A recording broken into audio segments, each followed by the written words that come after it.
একবার যে এই দোকানের ভুজিয়া খেয়েছে সে বারবার ফিরে আসে। ভুজিয়ার কারণেও, আবার রতনের সুন্দর ব্যবহারের জন্যেও। রতনের এই দোকান এই গ্রামের তো বটেই, আশপাশের আরো অনেক গ্রামের লোকেদের কাছেও এক মস্ত বড় আকর্ষণ। কি গো রতন, আছো কেমন? এই তো তোমাদের সবার ভালোবাসায় ভালোই আছি। তা কি লাগবে? আজ 100 জিলিপি আর 100 ঝুড়ি ভাজা দাও। এই দি, এই ভোলা 100 জিলিপি আর 100 ঝুড়ি ভাজা দে তো। তারপর গোবিন্দ, কবে ফিরলে শহর থেকে? এই তো গতকাল। তা তোমার খবর টবর কি? শরীর টরীর ভালো তো? আছি একরকম, বয়স হচ্ছে তো সব দিক সামলাতে পেরে উঠছি না আর। তা তো বটেই। তা ছেলেকে বলো এবারে হাল ধরতে। অনেক দিন তো হলো, এবারে একটু বিশ্রাম নাও। তা তো ঠিক। তা তোমায় কি দেবো বলো? আমায় ওই জিলিপি আজ 100 দাও, বাড়িতে অতিথি আসবে। আচ্ছা, এই ভোলা 100 জিলিপি দিয়ে যা।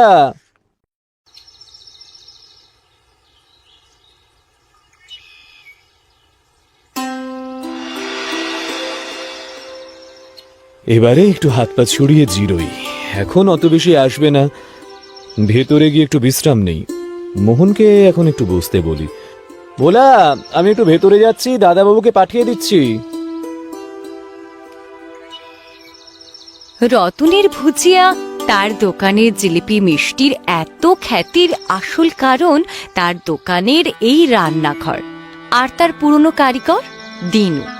রতনের ছেলে মোহনের দায়িত্বে রয়েছে এই ঘর, কিন্তু তাকে দেখে মনে হয় সে একটু বিরক্ত। মোহন, সব ঠিকঠাক চলছে তো? আজ বিকেলে 1 কিলো জিলিপি আর সেউ ভাজা পাঠাতে হবে ওপাড়ার ঘোষবাবুদের বাড়িতে, আর 1 কিলো ঝুরি ভাজা যাবে বদ্রীনাথের দোকানে। সেসব তৈরি তো? হ্যাঁ বাবা, সেসব তো তৈরি, কিন্তু বলছিলাম যে বলো। মানে ঘোষবাবুদের বাড়িতে জিলিপি তো সব আজ নতুন ঘিয়ের টিন কেটে তৈরি হলো। হ্যাঁ, তাই তো হবে, তাই তো চেয়েছিলেন ওরা। তেলে ভাজা তো চাননি? হ্যাঁ সে তো জানি, কিন্তু আজ সকালের জিলিপি ভাজার তেল তো ছিল, সেটাও তো নতুনই, ওটা অল্পই ছিল, সেটা ব্যবহার করে ফেললে হতো না? তাহলে ঘি কম খরচা হতো আর তেলটাও থাকতো না। দিনু কাকুকে বলা সত্ত্বেও কিছুতে করতে রাজি হলেন না। মানে ঘোষবাবুরা তো ঘিয়ের হিসেবেই আগাম টাকা দিয়ে দিয়েছেন, সেখানে ঘিয়ের সঙ্গে তেল মিশাবো কি করে? দিনু তো ঠিকই করেছে। আমি আপনাকে ঠিক বোঝাতে পারলাম না বাবা। আমি বলছি না পুরোটাই তেল দিতে, আমি বলছি আমরা যদি ঘিয়ের সঙ্গে অল্প তেল মিশিয়ে তৈরি করতাম তাহলে সেটা তো ওনারা বুঝতে পারতেন না, আর আমাদেরও কিছু লাভ হতো। কি বলছো মোহন? আমার ছেলে হয়ে তুমি কথা বলতে পারলে? সামান্য লাভের জন্য ভেজাল মেশাবো? আমাদের দোকানের যাবতীয় সুনাম শুধু খাবারের গুণমান আর আমাদের সততার কারণে। তুমি সেখানে এরকম কথা বলতে পারো কি করে? আমি খুব সামান্য মেশানোর কথা বলেছি বাবা, এমন নয় যে পুরোটাই তাই করতে হবে। খুব অল্প যদি। অল্প নয়, বেশি নয়, একটুও নয়। বুঝেছো তুমি? কোনো রকম ভাবে কোনো অসততা চলবে না, বুঝেছো? আমি বাড়ি যাচ্ছি, দোকানে ভোলা থাকছে, কিন্তু তুমিও গিয়ে বসো। আর কোনো রকমের কোনো অসততা যেন না হয়, বুঝেছো?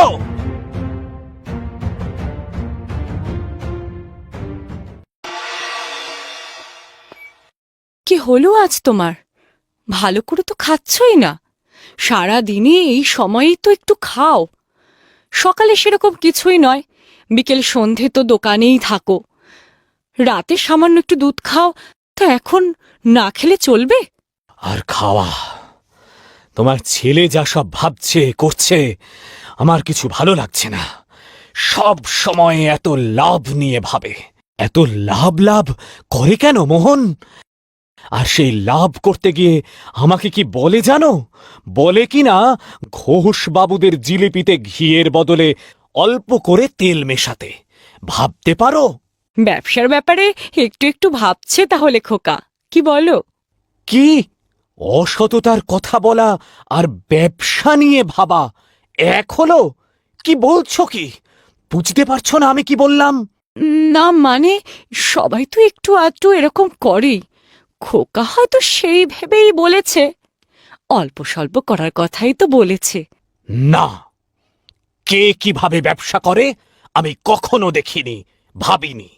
আমি জানি এটুকুই যে আমি নিজে কষ্ট করে মাথার ঘাম পায়ে ফেলে এই ব্যবসা দাঁড় করিয়েছি।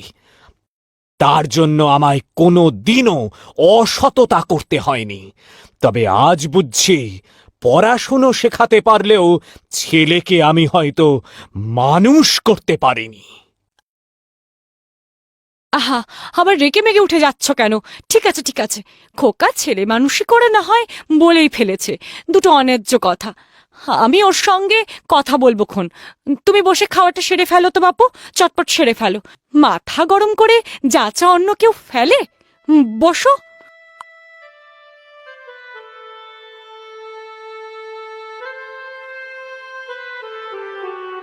আবার কি হলো বলো তো? না, কিছুই না মোহনের মা।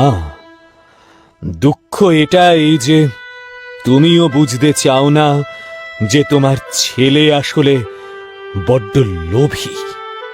কম পরিশ্রমে বেশি উপার্জনের সহজ যে রাস্তায় হাঁটতে চায়। এভাবে হয় না। আচ্ছা আচ্ছা, সে আমি বুঝেছি। আমি বলছি তো, আমি দেখছি। তুমি এখন খাও।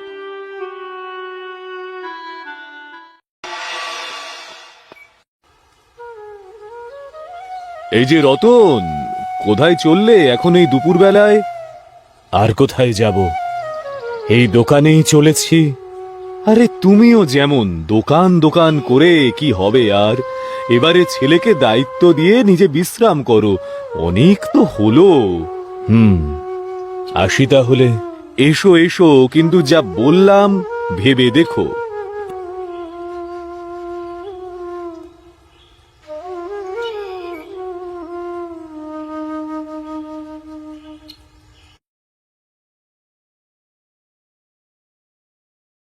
এসো দিনু, ওদিকে তোমাদের কি খবর?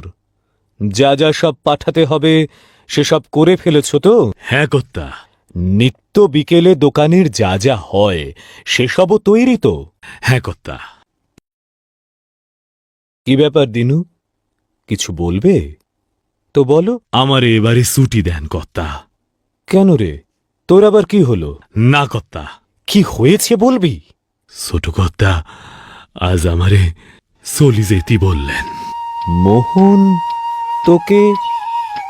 আজ্ঞে কর্তা, উনি আসলে বিকেলের ভাজাভুজির জন্য পুরনো তেল দিতে বলছিলেন, কিন্তু আপনাকে না জানিয়ে আমি করতে চাইনি, তাতেই উনি।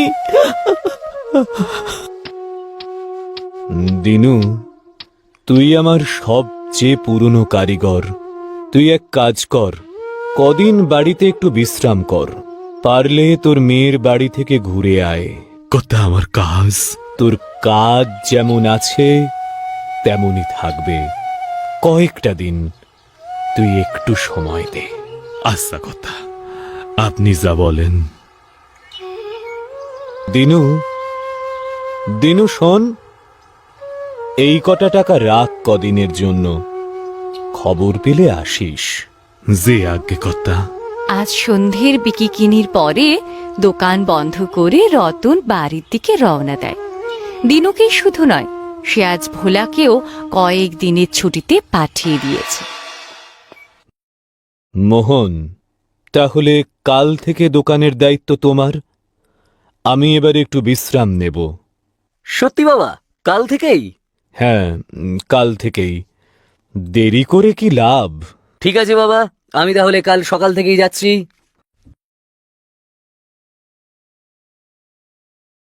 তুমি এটা কেন করলে? ভালোই তো হলো, এবারে ব্যবসা ও সামলাক। তুমি রেগে গিয়ে এরকম করলে, তাই না? একেবারেই না, ও এবারে একটু দায়িত্ব নিক আর আমি বিশ্রাম নেব। আমি একটু শুই এবারে। রতনের দোকানে এখন মোহনই বসে। সে ভুজিয়া মিষ্টির দাম বেশ কমিয়ে দিয়েছে। তার দোকানে ভিড় লেগেই থাকে। পুরনো লোকেরা প্রায় কেউই নেই। নতুন কারিগর, নতুন কর্মচারী। আরে গোবিন্দ কাকা, কি খবর? এই তো ঠিক। আজ কি নেবেন, জিলিপি নাকি অল্প করে সেউ ভাজা দিতে বলি?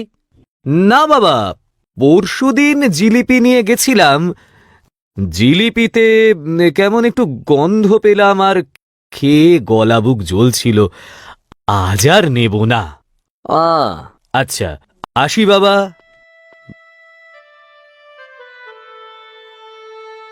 বাবা মোহন, মনে কিছু করো না, আমরা তো অনেক পুরনো মানুষ। আগে এই দোকানের জিনিস খেয়ে এরকম কারো হয়নি, এখন কিন্তু এরকমও হচ্ছে। কই পাল কাকা, আপনি তো এরকম কিছু হয়েছে বলে বলেননি, নাকি গোবিন্দ কাকার কথা শুনে আপনারও মনে হলো? আরে এই যে ভিড় দেখছেন, এও কি এমনি এমনি হচ্ছে? আমি আগের সপ্তাহে নিয়েছিলাম, ভুজিয়াতে গন্ধ আমিও পেয়েছি মোহন, তুমি দুঃখ পাবে বলে বলিনি। আর ভিড়, তুমি সব দামই বেশ কমিয়ে রেখেছ, তাই প্রথম প্রথম সবাই নিচ্ছে, কিন্তু যারা একবার নিয়েছে তারা আবার আসবে কিনা খবর নিয়েছ? মানে কি বলছেন কি আপনি? যান যান, অন্য দোকানে যান, এখানে আসেন কেন?